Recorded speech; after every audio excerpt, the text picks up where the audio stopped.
Well, it is Wednesday, and we're getting to the end of the year, and I am just in the office cleaning up some things from 2020, getting ready for 2021.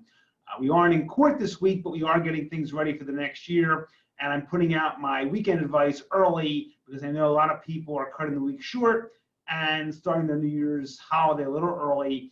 And with that said, there's been a lot of developments in Pennsylvania with regards to warrantless searches, and I did put out an article which I will be putting out again in my weekly update, which will come out tomorrow, again early because of the holiday. But basically, warrantless searches now have been deemed illegal once again in Pennsylvania with regards to car stops.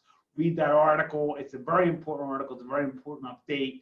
The case of Commonwealth versus Alexander reverses the case of Commonwealth v. Gary, which came out in 2014, which made warrantless searches permissible and basically said that the Pennsylvania Constitution provided no further protection than the U.S. Constitution, which had been the standard before 2014. Now we're back to the pre-Gary days, the prior to 2014, where the Pennsylvania Supreme Court has again ruled that the Pennsylvania Constitution allows a higher level of protection than the U.S. Constitution. Again, perfectly permissible. Remember from my previous articles that a state constitution can always provide a higher level of protection. It just can't provide less. If it provides less through the supremacy clause, it is deemed unconstitutional. With that said, it is New Year's Eve coming up this week. And I know that with the COVID restrictions, a lot of less people will be traveling. But that being said, people will be drinking and likely driving. If you are driving in Pennsylvania or New Jersey, be aware of the increased traffic patrols in both jurisdictions. If you are stopped for suspicion of DUI, DWI, please do not refuse that chemical test, whether it be a blood or breathalyzer test. Again, it will not help your case. It will only further complicate your case. And in the same light, it will also result in a administrative suspension regardless of what happens in your criminal case, because remember, driving in Pennsylvania and New Jersey is a privilege, not a right.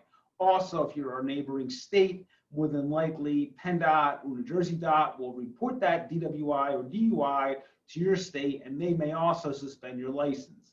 I can't guarantee that, but a lot of states have signed up with the driver's license compact, and normally it will result in a suspension, but obviously if you're from a different state, check with your attorneys in those states for that information. Again, warrantless searches have been deemed illegal. If you are stopped and police want to search your car, don't start talking about this new case. Don't get into that. The officer is not interested. You're not there for a legal debate. If the officer wants to search the vehicle, do not get in his or her way. Do not attempt to stop them, but do not give consent. Don't be a jerk, be polite, but just simply make it clear to the officer that you're not giving consent.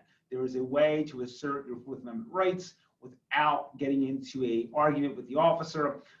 Some of my colleagues put on social media very frequently about them being, against police, and I'm not against police.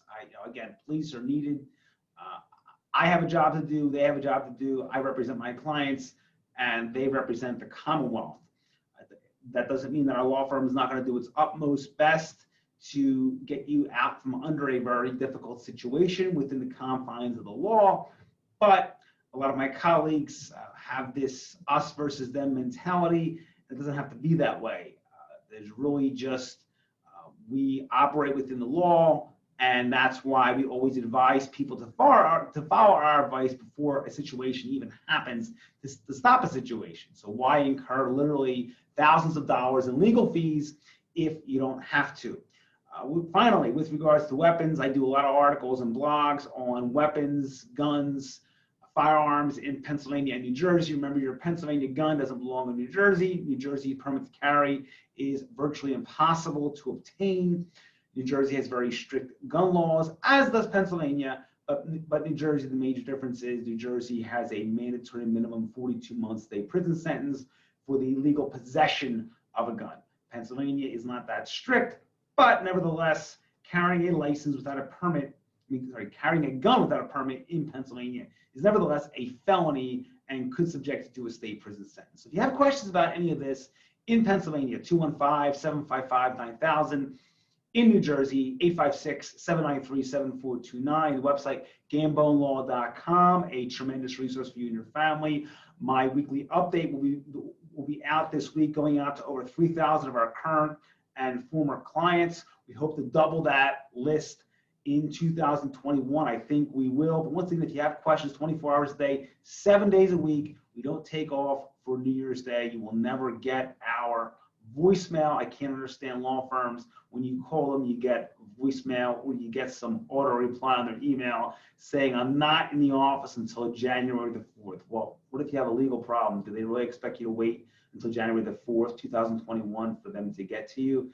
I don't think that's a way to operate a law firm. So once again, if you have questions, 215-755-9000. In New Jersey, 856-793-7429. The website, GamboneLaw.com. I'm sure that I will talk to you all before 2021, but have a very happy new year, and I will talk to you all soon.